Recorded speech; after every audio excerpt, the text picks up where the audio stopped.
Kathy McAnally, and I'm coming to you from Bixby, Oklahoma. I have an Etsy shop called R&R Woven Treasures, and I'm going to be talking to you tonight about an app I found, and I found it about a year or so ago, and I really like using it. I play around with it a little bit every now and then when I'm sitting at the doctor's office or just want to sit down and design something for my loom. It is on the bottom row. You can see it right next to my settings feature, which has a circle 1 in it, and the recording device that I'm using that also has a 1 in a circle. And so I'm going to click on that app and it'll bring it up. I'm going to start with a new one. I'm not going to save this one that I have on here. I'm just going to start with a new one, and I'm not going to save it. One of the things you have to do when you start is determine how many shafts you have. I have an 8-shaft loom that I'm going to be doing this on, and I'm only going to use 8 treadles. And so I'm going to accept this. And now you see I've got a blank draft, and any draft has 3 sections to it. You have your threading. This is where you thread the vertical or warp threads through the shafts, and this will give our plan for threading it through those shafts. The next one is the tie-up square in the corner here, and this ties up those shafts to the petals.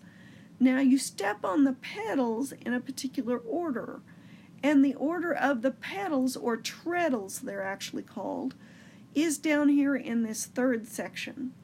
So let's begin with the threading, and I'm going to do a point twill threading in this mustard yellow color.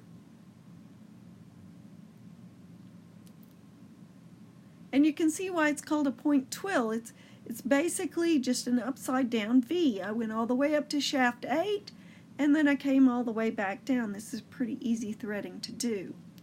The next thing I'm going to do is the treadling. I like to do it next. You can actually do these in any order, but I like to do this next. Now I'm going to do this in blue, and I'm going to do it in the same pattern, that V pattern, as the threading. So I've got my 2 things here. Now let's look at the tie-up. Let's tie these 2 together. And as we do this, you can see how they're popping up here. Now what it's doing is it's floating, or it's lifting the yellow threads over the blue threads. And if you scroll out here or pinch it out, you can see that I've got these nice yellow X's. And I wish I could do that, but do you see all the blue lines, and do you see how long they are? There are some that are never tied down. These would be loose. And of course this material or this fabric would be totally unusable. It'd have holes that just fall apart in your hands. So we've got to do a little bit more to it. So I'm going to keep on going. Oh, isn't that nice? I've still got too long a float in the center. It's a very long float. So I'm going to add a little bit more. Okay, I've got some of it narrowed down a little bit more, but let's go and do the other side. Okay, that's nice, but I need a tie down in the center because that center line is still too long. I've got tie down in half of them. I'm going to put the tie down in the other half. So now I have a tie down in both halves. I still have one kind of long float I see there, and that's not it. Sometimes if you can't find it, you just keep pressing until you do. And you see how I can get different looks with each different idea here. Oh.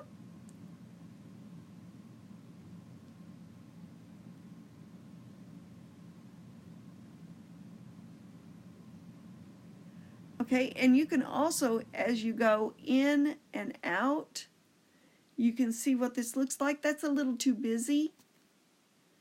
Okay, I'll tell you. Oop, that one was off to the side. Oop. Okay, if you make a mistake, you can just take it out by clicking it again. And we'll take that out. Now that's kind of nice. That's kind of nice.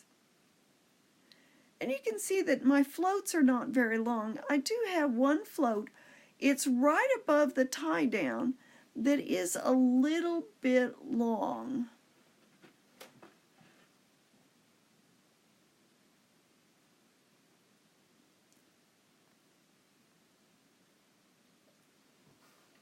You can just keep playing with this. Do you see how easy it is?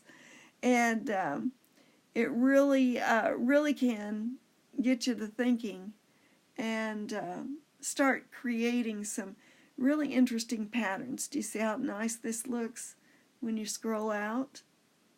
Scroll back in. You can also change the colors. Look over here. If I change this color to green,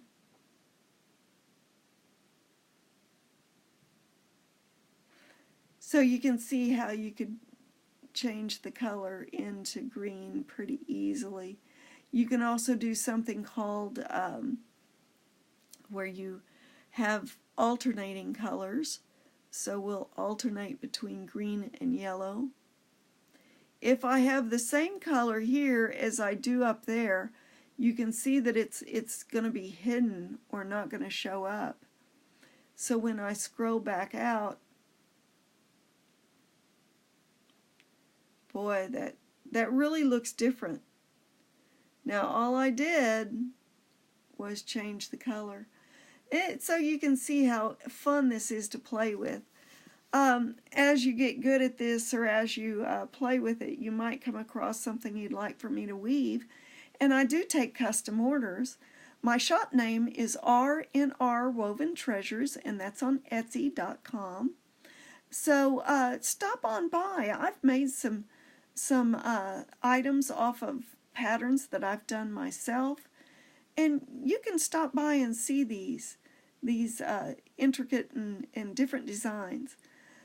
Again, thank you for listening, and we'll see you all sometime. Maybe stop by my Etsy shop, and you'll be surprised what a hand weaver can do. Thank you.